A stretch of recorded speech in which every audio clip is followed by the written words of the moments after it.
in optimum management of strabismus. So to this end, we will now discuss the binocular status and stereopsis in small angle strabismus. First things first, we need to be very clear that binocular vision is not inborn.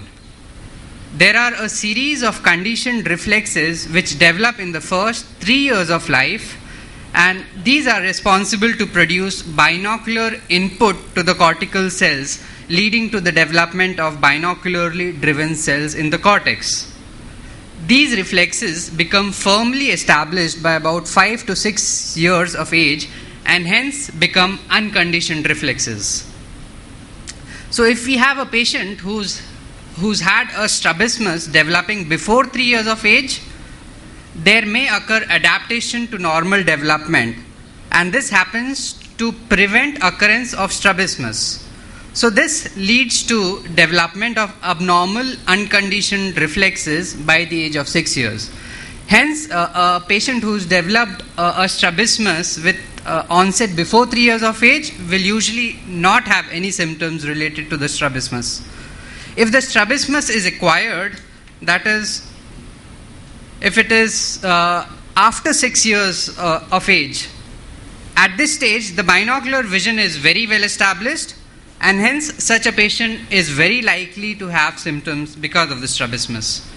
If the strabismus is acquired between the ages of 3 to 6 years, initially symptoms do occur, but as the system is unstable, it readily breaks down, and then adaptations develop, and these patients will have no symptoms later on. So how can the binocular vision be embarrassed? It can be embarrassed in two ways: by the development of diplopia or confusion. Confusion is when there is perception of two different images on corresponding point of the two retinas. For example, here we see that this black circle is stimulating the fovea of the so the black circle is stimulating the fovea of the left eye, whereas the star is stimulating the fovea of the right eye. So this patient will develop a visual confusion. That is, he'll see both the star and the circle overlapping on each other. Whereas in diplopia, the same image will stimulate two non-corresponding points on the retina. So in this image, the circle will stimulate the fovea of the left eye and a non-foveal point on the right eye. So the patient perceives it as two different circles on two different locations in the space. So how does what does the visual system do to cope up with such an embarrassment? In young patients, sensory adaptations can develop to overcome diplopia and confusion, and these sensory adaptations are in the form of suppression and anomalous retinal correspondence. Suppression usually occurs before the age of 6 years. It is a binocular sensory adaptation that occurs when the patient is using both the eyes in the presence of a strabismus, and this occurs to avoid confusion and diplopia. It is considered as a cortical adaptive phenomenon which prevents image in the strabismic eye from reaching the conscious level. In case if the strabismus is small, both suppression as well as ARC occur, whereas in cases of larger strabismus, it is suppression which dominates. Anomalous retinal correspondence is a condition in which originally non-corresponding retinal areas of the two eyes cooperate to produce a form of substitute binocular vision. This is not a normal binocular vision, rather it is considered as a substitute form of binocular single vision. So now that we have some basic knowledge of binocular adaptation which occurs in a case of strabismus, we can look at what is the binocular status in small angle strabismus.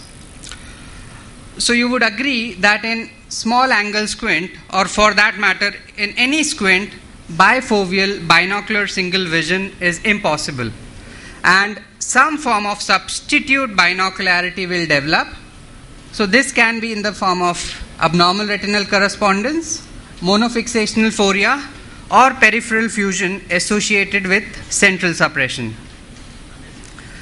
One form of small angle strabismus which has been extensively studied and described in literature is microtropia, and most of my talk would be centered around the binocular status in microtropia.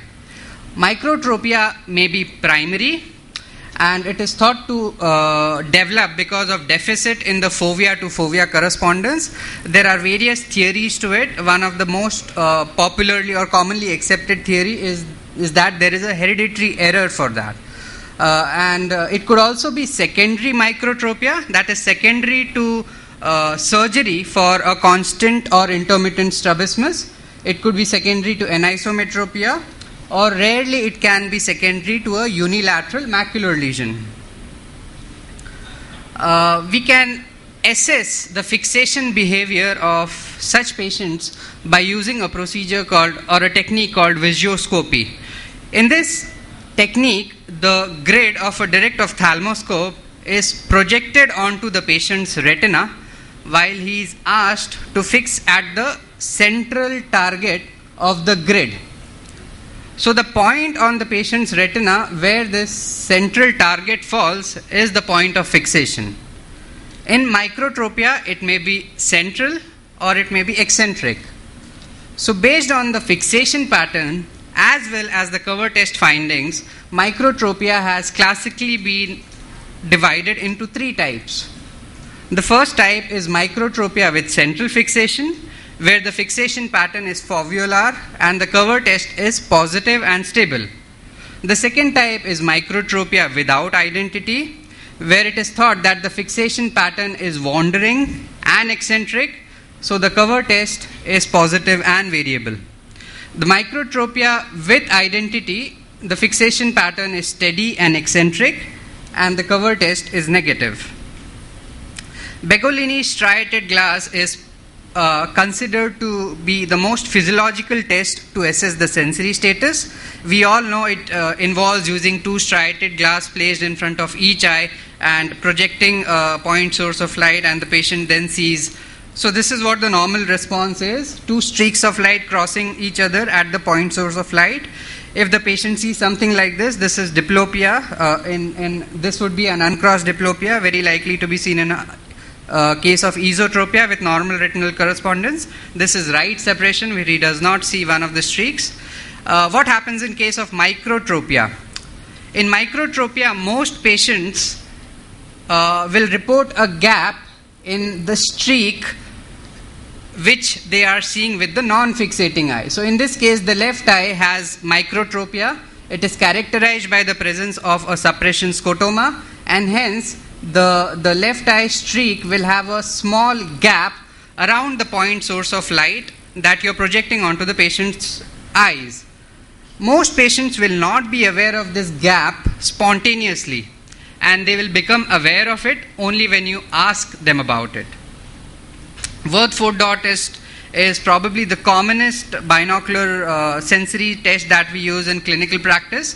It involves anaglyphic glasses and 4 dots which have 2 colors in them. This is what the normal response would look like. This is left suppression in this case, right suppression, and this is diplopia in a case of esotropia with normal retinal correspondence. In case of microtropia, when we do the Würth-Ford dot test for distance, the one set of dots are obscured by the macular scotoma. Hence, it would be elicited as suppression of that particular eye. And it is only when the patient is brought towards the dots, or the dots are brought towards the patient, that the dots lie outside the scotoma and are appreciated by the patient, and then the patient will show a binocular response. Dr. Kalpit already discussed the Irwin prism test, which is considered to be a good test to detect the macular scotoma. Just like you have a 4 prism base out test for microesotropia, there is a 4 prism diopter base in test for microexotropia. How frequent is amblyopia in these patients? The incidence varies with the etiology. Following treatment of congenital esotropia, it's close to 34%. Secondary to acquired esotropia, incidence is around 67%. In general, as a general rule, primary microtropia is accompanied by amblyopia, whereas in secondary microtropia, amblyopia may or may not be present. Anisometropia is again a very common finding, although it may not be a consistent finding. It is found to be associated in about 35% of the patients, and hyperopia is more frequent than myopia. Stereoacuity is subnormal. The stereoacuity is much better in cases of microexotropic patients than compared to microesotropic patients. There have been some papers which have described binocular perimetry to delineate the scotoma, and various figures have come out. This paper described a suppression scotoma of about 5 to 30 degrees and a depth ranging from 4 to 14 decibels. So just to summarize, the take-home message for sensory status in small angle strabismus or microtropia: fixation pattern can be central or eccentric. Begolini's striated glass will show a gap around the light in the streak seen by the non-fixating eye. Worth-Ford dot test shows BSV at near, suppression at distance. 4-prism Baseout test is positive, or there is absence of refixation movement. Suppression scotometry will show a central scotoma. Stereoacuity, amblyopia, and stereoacuity is subnormal. Amblyopia and anisometropia are very common. Thank you.